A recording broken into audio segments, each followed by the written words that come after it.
Welcome to our YouTube channel Premiere Next. Today again our partner James and Mary are here for latest entertainment update, so stay tuned till last. Welcome back to the deep dive. Okay, today we are really zeroing in on the show that's, well, basically taken over streaming conversations. Netflix's Wayward. It's one of those supernatural mystery series that just lands, Yeah. More than just a hit, it feels like something people are really talking about, getting compared to some really big names. So yeah, our mission today, pretty straightforward. We want to cut through all the buzz, maybe sidestep the big spoilers if we can, and just give you that solid briefing. Think of it like this. When you're talking about Wayward Next, you'll have the plot points, sure, but also like the deeper understanding of why it seems to be clicking with people. And that's important, right? Because this isn't just another show. Sources are calling it one of Netflix's most ambitious genre releases this year. It tries to blend a lot. You've got the psychological thriller angle, the small town secrets thing, and then just straight up supernatural horror. It's aiming high. It definitely feels like it. And those comparisons popped up instantly. Stranger Things, Dark, The Haunting of Hill House. That's some serious company. Do you feel like Wayward actually earns those comparisons, or is it just easy marketing talk? I think structurally it does earn it. It feels like it learned from those shows. A bit like Dark, it gets that real dread often comes from history, from secrets passed down, not just, things jumping out. And like Stranger Things, it keeps it grounded with relatable characters facing something huge and unknown. It dropped globally September 25th, 2025, all 8 episodes at once. And that binge model, it absolutely fueled the conversation, people diving deep right away. Okay, so let's get into that setup. We're immediately put in this really atmospheric place, the kind of eerie, isolated town of Briarwood, classic horror setting. Right. And the inciting incident, the trigger, is really specific. It's not just random spookiness starting up. The really weird stuff begins right after these incredibly violent storms hit the town, like almost unnaturally violent storms. The creators seem to be deliberately linking that natural chaos with something else breaking through, suggesting the barrier's thin there. And the things that start happening are designed to unsettle you because they're all over the place. You've got people just vanishing. Then these weird symbols start appearing, like etched onto buildings. And then, actual ghostly figures seen lurking out in the woods. It's meant to overwhelm you, just like it overwhelms the characters.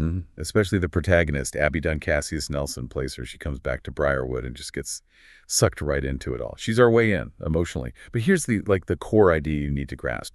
The really scary truth isn't just ghosts. It's that Briarwood itself is cursed, has been for ages. And the people living there, they're kind of just pieces on a board in this old ongoing fight between unseen dimensions. Okay, unseen dimensions. If there's one key thing to understand about that conflict, what is it? Are we talking actual monsters or? It's more psychological, or at least presented that way initially. The show intentionally makes it hard to tell what's real and what might be hallucination. Is the horror coming from outside, or is the town itself sort of amplifying everyone's inner darkness, their grief and trauma? It leans more towards the town being unable to cope with its own history, less about a single creature.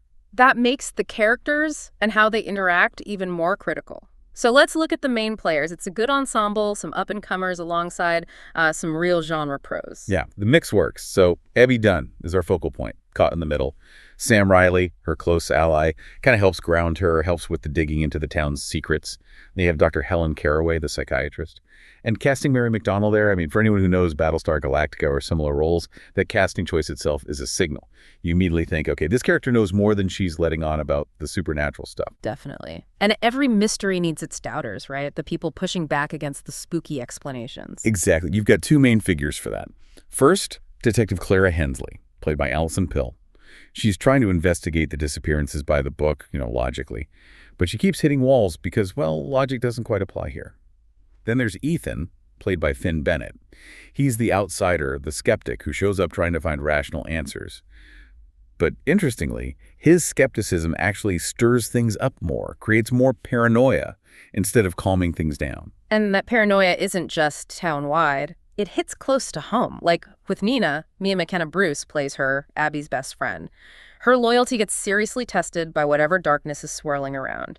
It really hammers home that theme, that the threat isn't just out there. It can get inside your closest bonds, create mistrust. Right, so the main group of characters really reflects the whole town fractured, torn between belief and skepticism.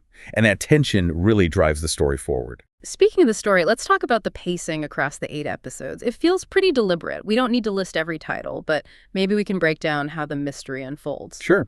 You can kind of see it in three main stages. The first few episodes, say 1 to 3, that's the setup. Abby comes back, the storm hits, and you feel something wrong taking root. Abby and Sam start getting suspicious, poking around. Detective Hensley tries her official investigation but gets that small-town resistance. And by episode 3, characters like Nina have had, undeniable, terrifying encounters.